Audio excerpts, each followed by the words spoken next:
C'est vrai que la voiture peut être rapide, mais pense à l'environnement. J'ai lu un article qui disait que réduire l'utilisation de la voiture est une des choses les plus efficaces que l'on puisse faire pour diminuer la pollution. Si on prend le bus ensemble, on réduit notre empreinte carbone. N'est-ce pas un geste important pour la planète? Bien sûr que non, mais si chacun fait un petit effort, l'impact devient énorme. En plus, ça peut devenir une habitude. Tu pourrais commencer par l'utiliser 1 ou 2 fois par semaine pour les petits trajets. Puis, l'odeur d'essence, les bruits de moteur, c'est moins agréable, tu ne trouves pas? Déjà, tu n'as pas à chercher une place de parking, ce qui peut être très stressant en ville. Et ensuite, tu peux utiliser ton temps de trajet pour faire autre chose. Lire, écouter de la musique, ou même regarder un film sur ton téléphone. Je comprends ce sentiment, mais il y a aussi des heures creuses.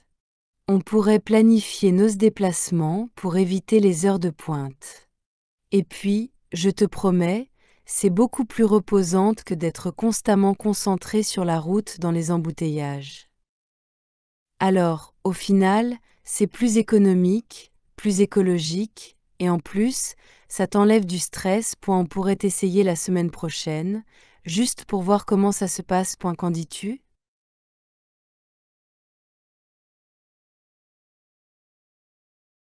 C'est vrai que la voiture peut être rapide, mais pense à l'environnement. J'ai lu un article qui disait que réduire l'utilisation de la voiture est une des choses les plus efficaces que l'on puisse faire pour diminuer la pollution. Si on prend le bus ensemble, on réduit notre empreinte carbone. N'est-ce pas un geste important pour la planète? Bien sûr que non, mais si chacun fait un petit effort, l'impact devient énorme. En plus, ça peut devenir une habitude. Tu pourrais commencer par l'utiliser 1 ou 2 fois par semaine pour les petits trajets. Puis, l'odeur d'essence, les bruits de moteur, c'est moins agréable, tu ne trouves pas? Déjà, tu n'as pas à chercher une place de parking, ce qui peut être très stressant en ville.